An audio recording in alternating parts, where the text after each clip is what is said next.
Today's coaster review is bringing us to Six Flags Great Adventure in Jackson, New Jersey, and we are here to talk about Green Lantern, which is the B&M stand-up roller coaster at the park. Used to be located at Six Flags Kentucky Kingdom, and this is a fun ride, so we're going to get straight on to the review. We have 9 categories, and so at the end of the video, we are going to give the coaster an overall score, and that is not the average of all of the scores of the other categories. That's strictly based off of how good the actual ride is. So let's get started, and our first category is the duration, and Green Lantern has a duration of 2 minutes 30 seconds. Very long ride, so we're giving it an 8, and it absolutely deserves that score.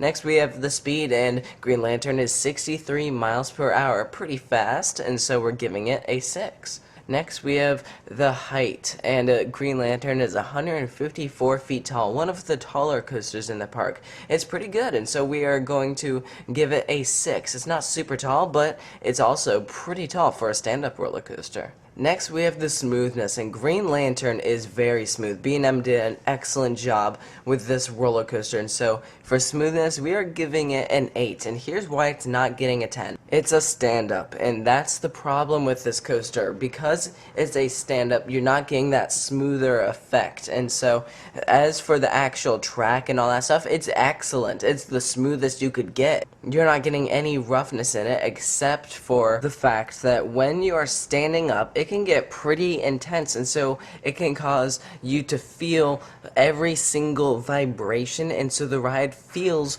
rougher even though it's actually very smooth. So there is actually a science behind it, but it absolutely gets an 8 for that. It is about as smooth as you can get for a stand-up. Next we have the drop and how good it is, and so we are giving Green Lantern a 7. It's a good drop. I do like this drop. It could be better, but for what it has, it's good. And actually one of my favorite things, this is kind of dumb, but one of my favorite things with coasters is that when it comes off the chain lift, it kind of does a turnaround, and Green Lantern's turnaround before that drop is really fun because it lets off the chain lift and then it creeps around and you have a good view of the parking lot and Superman. It's cool, and so that kind of adds to it, and so it's a pretty good ride, and of course it plunges into that vertical loop, so the first drop is good. Our next category is the intensity, and we are giving Green Lantern another 7, and that is because it's a fairly intense ride. You're getting some good G's on this coaster,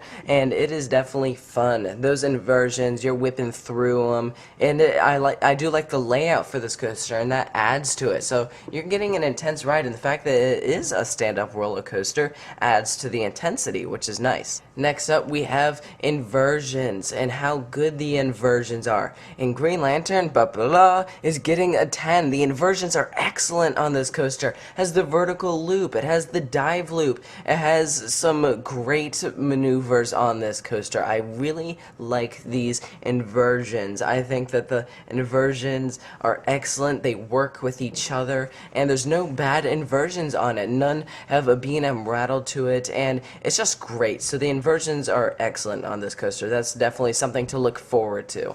Next, we have the theming, and this is our final category before we give it an overall score. And Green Lantern has some good theming to it. It kind of tells the story in the queue line, so you have that build up to it. It has that fighter plane as you're walking along, and when you plunge into that vertical loop, it has some smoke with that monster from the Green Lantern comics and stuff like that. And so they do some theming in this coaster, so we are going to give Green Lantern an 8, and the only reason it doesn't get a higher score is because it doesn't have that level of theming that Disney has or Busch Gardens has, and so there could be more theming in the coaster. Really, during the actual ride experience, you really only have one instance where it goes back to that theming, so it'd be nice if there were more instances during the ride where you encountered that theming. So now we have an overall score, and we are going to give Green Lantern a 7. That's because it's a good ride. I like it. I would ride it a few times in a row, except for the fact that it seems to always have a long line. It's Six Flags Great Adventure. It's rarely not crowded,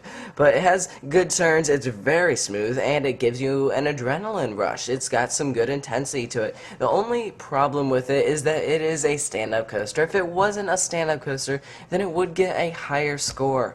And so that is the only problem with this coaster. But if you look past that, it is definitely one of the best stand-up coasters out there. By far makes the best 3 out there. So Six Flags Great Adventure does have a winner on that hand. So that is it for this coaster review. Hope you enjoyed it. Make sure to check out other coaster reviews that are all available on my YouTube channel. Hit that subscribe button and follow on Twitter and Facebook.